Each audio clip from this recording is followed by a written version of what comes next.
Vamos a leer los versículos del 9 al 15. Nehemías capítulo 9, versículos del 9 al 15.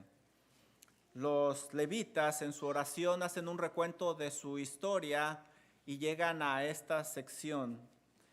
Y dicen así: y miraste la aflicción de nuestros padres en Egipto y oíste el clamor de ellos en el mar Rojo. ¿Pusiste atención en esos dos versos? Miraste y oíste. Eso indica que Dios estaba ahí con ellos. Versículo 10. E hiciste señales y maravillas contra Faraón, contra todos sus siervos, contra todo el pueblo de su tierra, porque sabías que habían procedido con soberbia contra ellos. Y te hiciste nombre grande como en este día. Dios sabía la crueldad de los egipcios con su pueblo y él obró a su favor y en contra de los egipcios. Versículo número 11. Dividiste el mar delante de ellos y pasaron por medio de él en seco. Los israelitas estaban entre el mar Rojo y los egipcios, y cuando todo parecía perdido, el Señor abrió el mar y ellos pasaron en seco, y así se escucharon. Dividiste el mar delante de ellos y pasaron por medio de él en seco, y a sus seguidores echaste en las profundidades como una piedra en profundas aguas. Dios acabó con los egipcios y su pueblo siguió adelante, pero la pregunta es: ¿por qué Dios no les evitó ese dolor? ¿Por qué Dios no les evitó ese miedo? ¿Por qué no les evitó esa angustia? Versículo número 12. Con columna de nube los guiaste de día y con columna de fuego de noche para alumbrarles el camino por donde habían de ir. Dios les proveyó dirección en el desierto. Versículo 13. Y sobre el monte de Sinaí descendiste y hablaste con ellos desde el cielo y les diste juicios rectos, leyes verdaderas, estatutos, mandamientos buenos. Versículo 14. Y les ordenaste el día de reposo santo para ti. Por mano de Moisés tu siervo les prescribiste mandamientos, estatutos y la ley. Dios les proveyó instrucciones para cómo vivir en el desierto. Ellos iban saliendo de Egipto y debían saber cómo conducirse. Versículo 15. Les diste pan del cielo en su hambre y en su sed les sacaste agua de la peña. También Dios les proveyó alimento en el desierto. Y les dijiste que entrasen a poseer la tierra por la cual alzaste tu mano y juraste que se las darías. Dios también les proveyó una tierra para morar. ¿Y cómo respondió el pueblo de Israel a tanta bondad y misericordia de Dios? Tristemente, con mucha ingratitud. Como comentábamos, el pueblo está decidido a consagrarse a su Dios y ellos quieren formalizar esa consagración por medio de un voto. Y ese voto está al final del capítulo número 9 de Nehemías. Y el voto dice lo siguiente: a causa pues de todo esto, y por favor subrayen esa frase, esas palabras, a causa pues de todo esto, nosotros hacemos fiel promesa y la escribimos, firmada por nuestros príncipes, por nuestros levitas y por nuestros sacerdotes. El voto comienza, este versículo, a causa pues de todo esto. Y es cuando nosotros preguntamos, bueno, ¿qué es todo esto? ¿A qué se refieren? Precisamente es lo que hemos estado estudiando nosotros. Es la oración que ellos están llevando a cabo. Es la historia del pueblo de Dios. En nuestras Biblias podríamos decir que ellos están haciendo un recuento de Génesis hasta los profetas. Por esa razón, ellos quieren formalizar ese voto delante de Dios. Ellos quieren consagrarse a su Dios. Los levitas, en esta oración de consagración hasta el momento, hemos estudiado que comenzaron alabando a Dios. Reconocieron que no hay otro Dios. Ellos dijeron también que el Señor lo creó todo. También reconocieron que Dios es el que lo sostiene.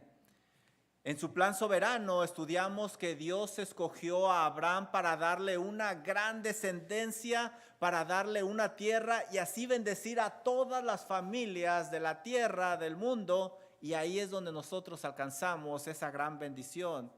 Abraham, dice la Biblia, que milagrosamente tuvo un hijo que se llamó Isaac. Lo estudiamos la vez pasada. Isaac tuvo 2 hijos, Esaú y Jacob. Dios decide escoger a Jacob para cumplir esa gran promesa que le había hecho a Abraham. Y le cambia el nombre de Jacob a Israel. La Biblia nos enseña que Israel llega a tener 12 hijos.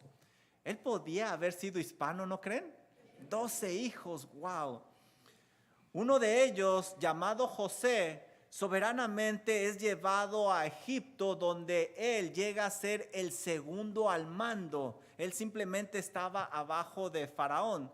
Gracias a José, toda su familia es llevada a Egipto y ahí ellos sobreviven una gran crisis hambruna. En Egipto, la descendencia de Abraham comienza a multiplicarse cada vez más y más y más, y con ese crecimiento viene una gran prosperidad para ellos. La promesa de Dios comienza a cumplirse ahí en Egipto y la familia empieza a crecer. Dios soberanamente obra en la familia, en la descendencia de Abraham. Pero aquí hay un problema. Egipto no era la tierra que Dios le había prometido a Abraham. Así es de que Dios soberanamente tiene que obrar para sacar a su pueblo de Egipto. Ahí es donde toma lugar el libro del Éxodo en nuestra Biblia. Ahí es donde toma lugar también la siguiente parte de la oración de los levitas, donde ellos nos están contando su historia, donde ellos están haciendo un recuento delante de Dios de cómo Él había obrado. Pero esos últimos años en Egipto fueron muy difíciles, tanto que parecía que Dios estaba distante, parecía que Dios ya se había olvidado de ellos. Por eso, en esta noche me gustaría que pensáramos qué hacer cuando Dios parece distante, cuando pasamos en esas circunstancias difíciles y pensamos que Dios se ha olvidado de nosotros. ¿Qué hacer? ¿Qué hacer? Bueno, pues lo primero que vamos a ver es que pensar que Dios está distante es un sentimiento, pero no una verdad teológica, porque Dios está en presencia de sus hijos, aunque estos no lo puedan percibir. Lo primero que vamos a hacer es que debemos de recordar que Dios siempre está con sus hijos. Miren, es importante ir al libro del Éxodo para comprender lo que los levitas están diciendo en esta oración, lo que ellos están intentando expresar. Ve por favor conmigo a Éxodo capítulo número 1 y mira lo que dice el versículo número 6. Éxodo capítulo 1, versículo número 6. Dice la palabra del Señor así: y murió José y todos sus hermanos y toda aquella generación. Versículo 7. Y los hijos de Israel fructificaron y se multiplicaron y fueron aumentados y fortalecidos en extremo, y se llenó de ellos la tierra. El libro de Éxodo comienza relatándonos cómo se estaba cumpliendo el pacto abrámico en la descendencia de Abraham. Esta era una descendencia ahora próspera, de influencia, pero la forma de cumplir su promesa de parte de Dios es simplemente extraordinaria. No sé si pusiste atención en los adjetivos que se están usando aquí. Usa puros superlativos. Se fructificaron, multiplicaron, aumentaron. Fueron tantos que llenaron la tierra de Egipto. La historia dice que eran alrededor de 600,000 hombres menores de 20 años. Si nosotros le agregamos a las esposas y a los hijos que, como hemos leído, tenían más que uno, pues ellos eran alrededor de 2 millones en Egipto. Ese crecimiento obviamente les dio poder e influencia en esa tierra ajena. Los egipcios, fuera de ver este crecimiento como una ventaja, lo vieron como una amenaza. Y sabes, ellos tenían razón, porque el pueblo de Dios no se les iba a unir nunca. Eran muy diferentes. Por ejemplo, Israel era un pueblo nómada, pero los egipcios era una cultura ya establecida. Israel era un pueblo de pastores, pero los egipcios, ellos eran constructores. Israel vivía fuera de la ciudad y Egipto obviamente era el dueño de toda la ciudad. Israel adoraba al único Dios verdadero y los egipcios, ellos tenían un ídolo para cada cosa. Israel temía al Dios verdadero, pero los egipcios temían a Faraón. Como puedes ver, los egipcios tenían razón en ver a los israelitas como una amenaza. No había unión con ellos. Por eso, Faraón decide hacerles la vida muy, muy pesada. Esto es lo que tienen en mente los levitas cuando están haciendo su oración en Nehemías capítulo número 9. Vamos de regreso a Nehemías capítulo número 9 y mira el versículo número 9 lo que nos dice. Nos describe ese sufrimiento a causa de esa mano pesada de Egipto sobre ellos.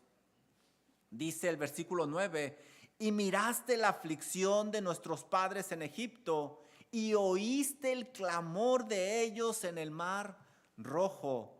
En este verso los levitas resumen su salida de Egipto, lo cual implicó una gran aflicción, como leemos aquí. Pero, ¿qué tan grande fue este sufrimiento? ¿Qué tan grande fue esta aflicción? El libro del Éxodo nos lo cuenta. Vamos de regreso al Éxodo. Los egipcios los obligaron a trabajar simplemente sin descanso. Eran jornadas muy largas. Dice Éxodo capítulo 1, versículo 13 y 14 lo siguiente. Y los egipcios hicieron servir a los hijos de Israel con dureza. Esta palabra dureza la van a encontrar ustedes en otros versículos usada como romper, hacer violencia. Versículo 14. Y amargaron su vida con dura servidumbre. No había momento de alegría para el pueblo de Dios. Era solo trabajo, era solo dolor, era solo sufrimiento. El resto del versículo dice que ellos estuvieron trabajando haciendo barro, ladrillo, en toda labor del campo y en todo su servicio, al cual los obligaron con rigor. Los egipcios los obligaron a vivir en una manera simplemente inhumana. Los trataban con mucha crueldad, haciéndolos trabajar en cosas muy pesadas. Los trataban tan mal aun cuando ellos estaban haciendo sus labores. Algunos sugieren que este es el momento cuando se construyeron esas pirámides tan famosas de Egipto. Era tan cruel la vida en Egipto que el mismo Dios la describe como un horno donde se funde el hierro. Déjenme leerles lo que dice Deuteronomio 4:20. Pero a vosotros Jehová los tomó y los ha sacado del horno de hierro de Egipto, para que seáis el pueblo de su heredad como en este día. El horno donde se funde el hierro no es un horno común y corriente, no es un horno como donde nosotros hacemos pan, es un horno muy especial, es un horno donde el calor es muy alto. Ahí es donde estaba el pueblo de Dios. Pero como los egipcios no pudieron detener ese incremento, y Israel seguiría creciendo y creciendo, ellos hacen algo muy cruel. Israel simplemente se portó como el hierro fuerte. Faraón dio una orden muy cruel. Él dio la orden de que todo varón recién nacido tenía que morir. Dice Éxodo 1:16. Faraón habla con las parteras y les da la siguiente orden. Cuando asistan a las hebreas en sus partos y veáis el sexo, si es hijo, matadlo. Y si es hija, entonces que viva. El faraón no tenía corazón. Él simplemente quería detener ese crecimiento a cualquier precio. Pero las parteras, dice la Biblia, que ellas temieron más a Dios que a Faraón. Si esta orden se hubiera llevado a cabo, el pueblo de Israel se hubiera extinguido. Pero las parteras valientemente, aun poniendo en riesgo su vida, temieron más al Dios verdadero. Pero ¿sabes? Dios, fiel a su promesa, a pesar de lo que ellos estaban viviendo, nunca dejó a su pueblo. ¿Te fijaste lo que leímos en Deuteronomio 9:9? Mira el verbo que usa el escritor: y miraste la aflicción de nuestros padres en Egipto. Ese verbo nos indica que ahí estaba Dios con ellos, viendo lo que estaba sucediendo. Dios mismo fue un testigo ocular de lo que estaba ocurriendo. No envió un ángel para que tomara notas y luego le diera el reporte. La Biblia me enseña que Dios mismo estaba presente en medio del sufrimiento de su pueblo. Ese recuerdo para los levitas que están orando ya no dolía. Al contrario, les recordaba que Dios era omnipresente y que actuaba en presencia de su pueblo, aunque el pueblo no se diera cuenta, aunque el pueblo no lo pudiera percibir. Muchos, si quizá todos hemos sido culpables de pensar erróneamente que Dios nos ha abandonado en medio del sufrimiento. Un ejemplo es David. Sí, David, el hombre conforme al corazón de Dios. Mira lo que escribe en el Salmo 10:1. David escribe lo siguiente: ¿por qué estás lejos, oh Jehová, y te escondes en el tiempo de la tribulación? Para David, Dios no quiere ayudarle.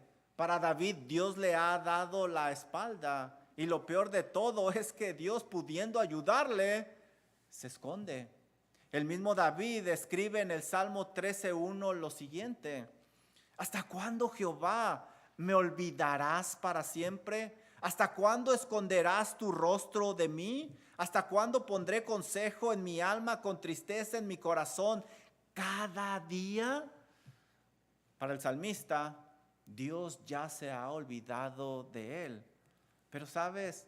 Pensar que Dios se ha olvidado de sus hijos es un sentimiento, pero no una verdad teológica, porque Dios es omnipresente y actúa en presencia de sus hijos, aunque ellos no lo puedan percibir. Y los levitas usan este evento en su oración para reconocer que nuestro Dios es fiel y que ahí estaba con ellos en medio del sufrimiento. Ellos usan también en este versículo 9 otro ejemplo de que Dios había estado con ellos. Dice el resto del versículo: y oíste el clamor de ellos en el mar rojo. ¿Te fijaste el verbo que está usando aquí? Oíste. En la oración nos está diciendo que Dios estaba ahí escuchando. Es decir, Dios fue un testigo que estuvo escuchando directamente lo que estaba sucediendo. No envió un ángel y luego el ángel le fue a dar un reporte. Dios estaba escuchando el clamor de su pueblo ahí mismo. Él estaba presente en medio del sufrimiento, aunque ellos no lo podían percibir. Los levitas traen al presente el momento cuando los egipcios los estaban persiguiendo y vienen los egipcios y ellos están huyendo y está el mar rojo. Ellos están entre los egipcios y el mar rojo. Parecía que no había escapatoria. Faraón los había dejado salir de Egipto, pero luego se arrepintió y salió con todos sus carros de guerra. Esos carros de guerra usualmente tenían dos personas, una que iba manejando y la otra lista para atacar, como si fueran a pelear contra el pueblo de Dios que no estaba armado. Eso te da la idea del terror que debieron de haber sentido el pueblo de Dios cuando venían los egipcios. Todo parecía perdido, estaban en medio de los egipcios y de el mar, estaban acorralados. Y Éxodo 14:10 nos dice algo muy interesante. Éxodo 14:10. Y cuando Faraón se hubo acercado, los hijos de Israel alzaron sus ojos. Ellos no sabían que Dios había permitido que los egipcios los persiguieran. Y he aquí los egipcios venían tras ellos, por lo que los hijos de Israel temieron en gran manera y clamaron a Jehová. Aquí me dice que tenían un gran temor. ¿Dónde estaba Dios? ¿Por qué Dios permitió que los acorralaran? A pesar de lo que sus ojos veían y de lo que ellos estaban sintiendo, los levitas en su oración reconocen que ahí estaba Dios con ellos. El verbo usado para oír en el idioma original da la idea de escuchar con mucha atención. Dios mismo estaba ahí presente escuchando el clamor de sus hijos porque Él es omnipresente. ¿Sabes? El pensar que Dios está distante de sus hijos es un sentimiento, pero no una verdad teológica. Dios siempre está cerca de sus hijos escuchando su clamor. De hecho, el clamar en momentos de angustia es muy bíblico. Eso era lo que hacía David. Él clamaba cuando llegaba el momento del miedo, de la necesidad, cuando todo parecía perdido. Dice Salmo 18:6 lo siguiente: en mi angustia invoqué a Jehová y clamé a mi Dios. Y oyó mi voz desde su templo, y mi clamor llegó delante de él a sus oídos. También escribe en el Salmo 34:15 lo siguiente: los ojos de Jehová están sobre los justos y atentos sus oídos al clamor de ellos. Los levitas en su oración lo que nos están diciendo es que no importaba dónde ellos estuvieran, cuando clamaban a Dios, Él los escuchaba. ¿Está Dios con nosotros en estos días en presencia de sus hijos, como en aquella época, como en este momento que estamos estudiando? Más vale que lo creas. Más vale que lo creas. Es una promesa de nuestro Señor Jesucristo. Dice Mateo 28:20: he aquí yo estoy con vosotros. Sí, Señor, pero ¿por cuánto tiempo? Todos los días hasta el fin del mundo. Amén. Amén. Exactamente. Cuando tus sentidos te digan que Dios está distante, recuérdales que eso es un sentimiento, pero no una verdad bíblica. Porque nuestro Dios omnipresente actúa en presencia de sus hijos, aunque no lo podamos percibir. Lo siguiente que veremos es que pensar que Dios está distante sí es un sentimiento, pero no una verdad teológica, porque Dios actúa en sus hijos, aunque estos no lo vean. Miren lo que dice el versículo número 10, Nehemías 9:10. E hiciste señales y maravillas contra Faraón, contra todos sus siervos y contra todo el pueblo de su tierra, porque sabías que habían procedido con soberbia contra ellos. Y te hiciste nombre grande como en este día. Cuando Faraón no quería dejarlos salir para que el pueblo de Dios le adorara, bueno, pues Dios actuó a favor de su pueblo y en contra de Faraón. Envió 10 plagas para que Faraón dejara salir al pueblo de Dios. Cada plaga era un ataque directo a cada uno de los dioses de los egipcios para demostrar que ellos eran nada y que solo Dios era el Dios verdadero. Al término de la 10ª plaga, que era la muerte de los primogénitos, Faraón dejó salir a los israelitas, pero esa salida no fue tan fácil como se las estoy explicando. Hubo momentos de mucha angustia. Mira lo que dice Éxodo 14, versículos del 10 al 12. Y cuando Faraón se hubo acercado, los hijos de Israel alzaron sus ojos, y he aquí que los egipcios venían tras ellos, por lo que los hijos de Israel temieron en gran manera y clamaron a Jehová. clamaron a Dios, pero el miedo los había cegado y pensaron que Dios ya los había abandonado. Mira lo que dice el versículo número 11. Y dijeron a Moisés: ¿no había sepulcros en Egipto que nos has sacado para que muramos en el desierto? ¿Por qué has hecho así con nosotros, que nos has sacado de Egipto? ¿No es esto lo que te hablamos en Egipto, diciendo: déjanos servir a los egipcios, porque mejor nos fuera servir a los egipcios que morir nosotros en el desierto? Ellos sentían que Dios estaba muy, muy distante de ellos, pero esto no era una verdad teológica, simplemente era el miedo que ellos estaban sintiendo, porque Dios estaba actuando en favor de ellos, aunque no lo pudieran percibir. Miren el versículo número 11, cómo actuó Dios.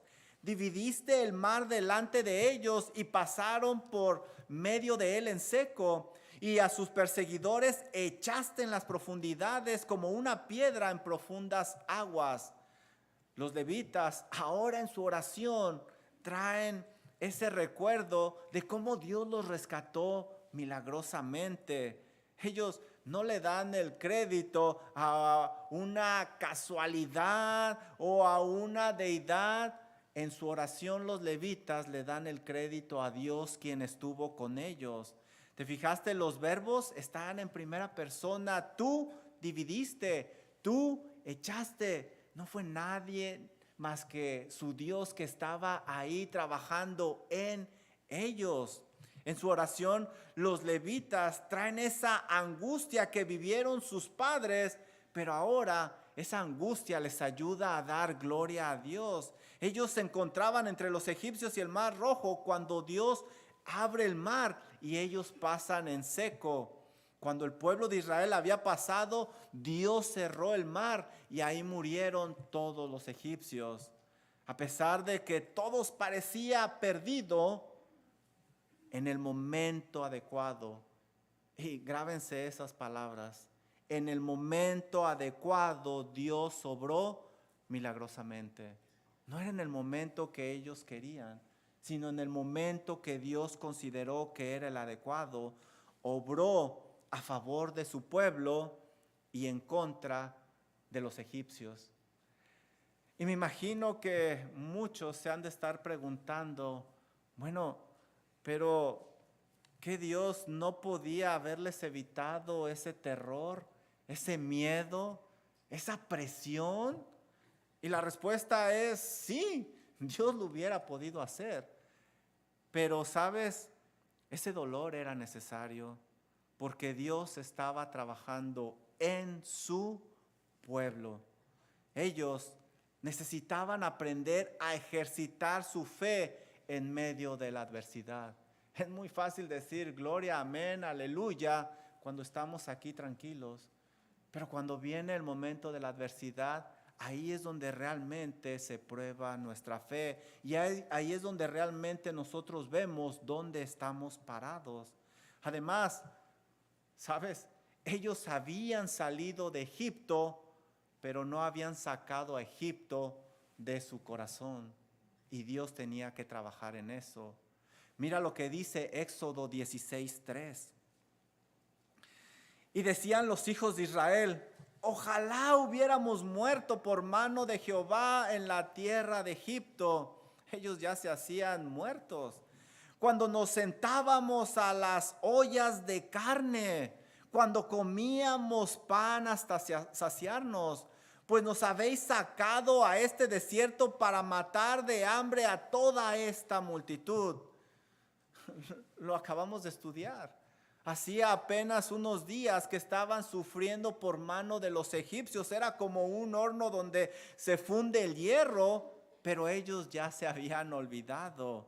Ellos debían de aprender a sacar a Egipto de su corazón. Egipto ya no era una opción para ellos. ¿Sabes? Dios no desperdicia ni una gota de sufrimiento en sus hijos, porque usa ese sufrimiento para santificarlos, porque está trabajando en ellos, porque quiere que nosotros tengamos el carácter de Cristo Jesús. Antes de juzgar al pueblo de Israel, creo que debemos de analizarnos nosotros mismos antes de apuntar nuestro dedo a ellos y decir, ¿cómo es posible? Porque quizá muchos de nosotros necesitamos ese mismo proceso. Dios nos ha rescatado del mundo, pero todavía en muchos de nosotros hay mucho mundo dentro de nosotros. Todavía tendemos a usar esas mismas prácticas mundanas. Sí, a veces el dolor es necesario. Circunstancias vienen a nuestra vida porque Dios nos ama y no está distante.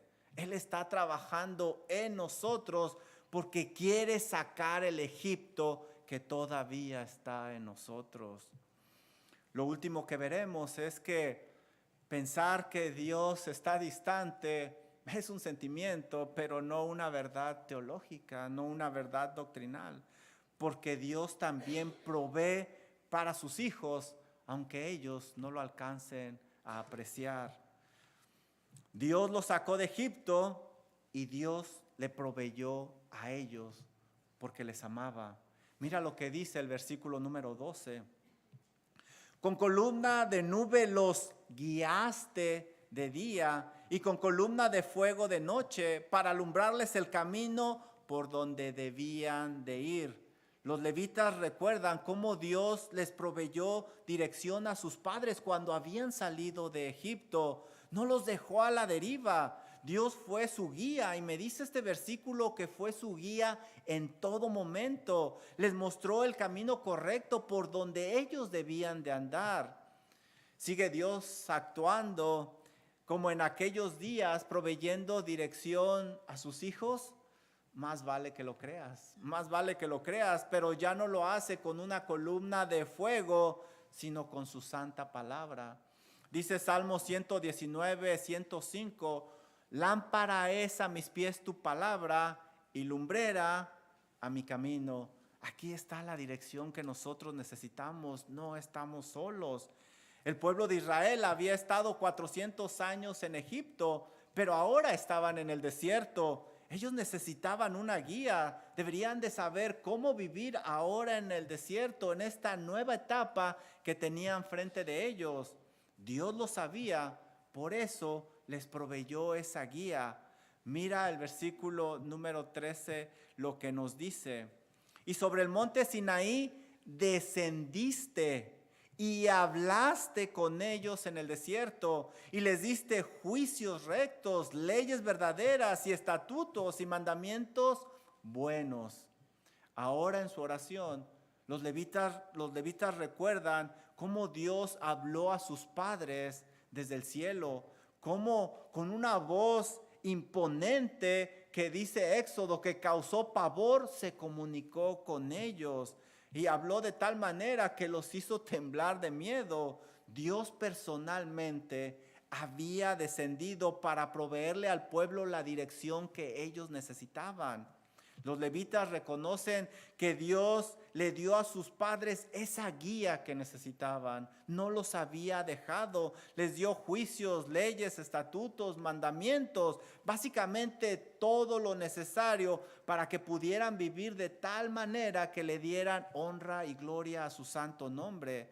Además, no sé si viste los adjetivos de esto que acabo de mencionar. Estos leyes y mandamientos no eran como los que usaban en Egipto. Estos eran rectos, es decir, no había favoritismo, no se inclinaban a un lado o a otro, sino que se aplicaban por igual. Eran verdaderos, es decir, los mandamientos que Dios les dio no engañaban, eran buenos, eran para su beneficio.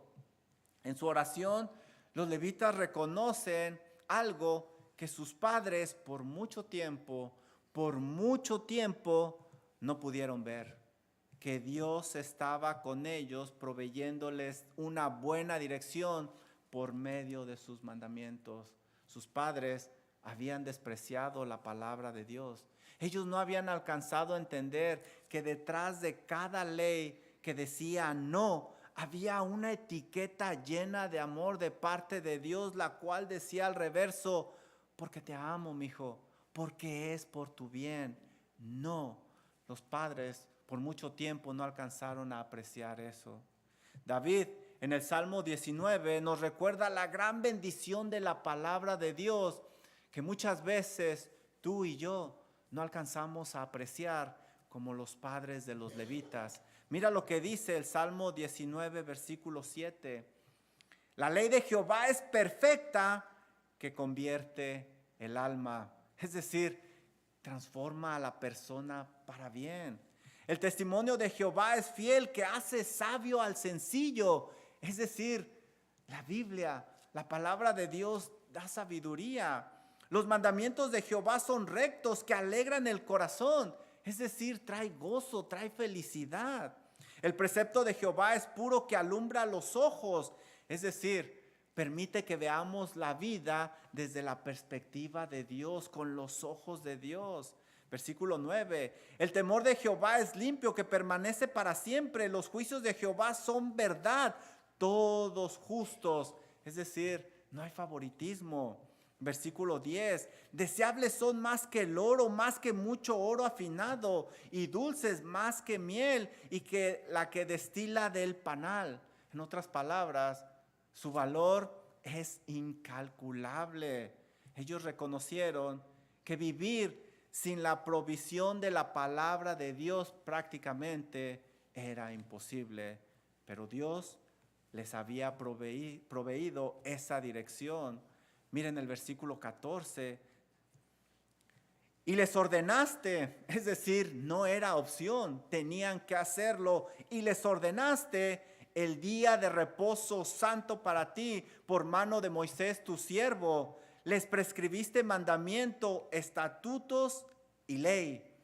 Los levitas en su oración ahora recuerdan algo muy especial que Dios les dijo que debían de practicar constantemente. Dios no quería que se olvidaran que los había sacado de Egipto con mano dura. ¿Y cuál era la forma de recordar? Guardar el día de reposo. Allá en Egipto, como estudiamos, allá eran esclavos. No tenían un momento de descanso. Por esa razón Dios les ordenó el día de reposo.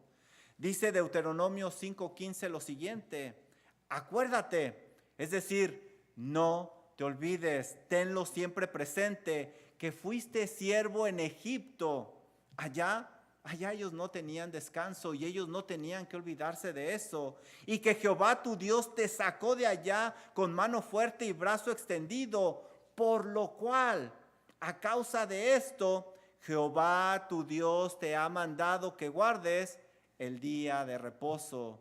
Dios no quería que se olvidaran, porque sabía que ese corazón tenía la tendencia a olvidar. Dios no quería que olvidaran de dónde lo sacó y cómo lo sacó. Y el Shabbat o descanso o sábado se los iba a recordar. Nosotros somos la iglesia de Cristo. Nosotros no somos el pueblo de Israel. A nosotros no se nos manda guardar el sábado porque nosotros no salimos de Egipto. Pero sí se nos manda recordar lo que Cristo ha hecho por nosotros en la cruz del Calvario. Y Dios no quiere que olvidemos. Más vale que tengamos presente todo el tiempo lo que el Señor ha hecho por nosotros. El Señor, Él es nuestro descanso, dice la Biblia. Sigue Dios actuando como en aquellos días, proveyendo dirección para sus hijos. Más vale que lo creas. Más vale que lo creas, pero ya no con truenos y relámpagos, como dice el libro de los Hechos, sino por medio de su santa palabra.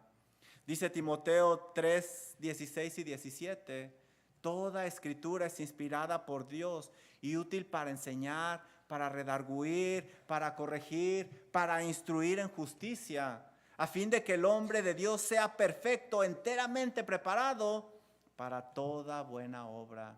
Sí, Dios sigue proveyendo para sus hijos. Lo siguiente que esta oración nos dice es que Dios les proveyó alimento. Dice el versículo 15, les diste pan del cielo en su hambre y en su sed les sacaste agua de la peña. Los levitas terminan esta sección recordando cómo Dios proveyó para las necesidades que ellos tenían. Sigue Dios actuando como en aquellos días, proveyendo para las necesidades de sus hijos. más vale que lo creas, más vale que lo creas, pero ya no lo hace con maná o sacando agua de la peña. Dice Filipenses 4:19, mi Dios pues suplirá. ¿Suplirá cuánto? Mi Dios pues suplirá todo lo que os falta conforme a sus riquezas en gloria en Cristo Jesús. Dios sigue proveyendo para sus hijos. Versículo 15. Y les dijiste que entrasen a poseer la tierra por la cual alzaste tu mano y juraste que se las darías. El versículo termina recordando que Dios proveyó la tierra que le había prometido a Abraham. Aunque en muchos momentos ellos sintieron que Dios no estaba ahí presente, Dios siempre estuvo ahí, porque nuestro Dios es fiel. ¿Cómo respondió el pueblo a tal bondad de Dios? Tristemente, con soberbia y rebeldía, pero eso lo vamos a estudiar en la próxima ocasión. Termino con esto. Pensar que Dios está distante de sus hijos, no podemos negarlo, es un sentimiento que muchas veces viene a nosotros, pero no es una verdad bíblica. No podemos agarrarnos de eso. Dios es omnipresente y está ahí con sus hijos, obrando siempre. Dios es omnisciente, sabe por lo que sus hijos están pasando, sabe la necesidad que ellos tienen, pero a veces es necesario el dolor para hacernos madurar, para santificarnos, para que nuestro carácter sea como el de Cristo Jesús. La próxima vez que sientas que Dios está distante de ti, recuérdate a ti mismo estas verdades bíblicas. Pídele que te muestre qué cambios debes de hacer en tu vida, qué es lo necesario para que el día de mañana, como los levitas lo están haciendo en su oración, tú puedas orar de esta manera: gracias, Señor, porque ahí en medio del dolor, en medio de la dificultad, usted estuvo moldeándome para que me pareciera más a su Hijo Jesucristo. Vamos a orar. Amado Padre Celestial, gracias, Señor, por lo precioso de su palabra, porque ciertamente vienen momentos en la vida cuando pensamos que usted está muy distante, pero como hemos aprendido, esos son simplemente sentimientos de tristeza, de temor, que intentan quitar nuestra mirada de usted. Gracias, Señor, porque hemos aprendido que usted siempre está con nosotros y nos está moldeando, sacando el Egipto que tenemos en nuestro corazón. Señor, que nunca se nos olvide que usted es omnipresente, que usted es omnisciente, que usted está al tanto de todo lo que ocurre en nuestra vida. Pero Padre Celestial, que nunca se nos olvide que a pesar de lo que nuestros ojos vean y lo que nosotros podamos sentir, que nunca se nos olvide que usted nos ama, que usted es amor. Ciertamente, Señor, muchos de mis hermanos están pasando por gran dificultad, por circunstancias muy complejas. Gracias, Señor, porque su palabra nos anima. Padre Celestial, por favor, trabaje en cada vida, trabaje en cada corazón, que su Santo Espíritu nos guíe a estas grandes verdades. Oramos en el nombre precioso de Cristo Jesús. Amén. Amén. Por favor, póngase de pie y vamos a alabar a nuestro Dios, que es digno de recibir toda adoración.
Yo sí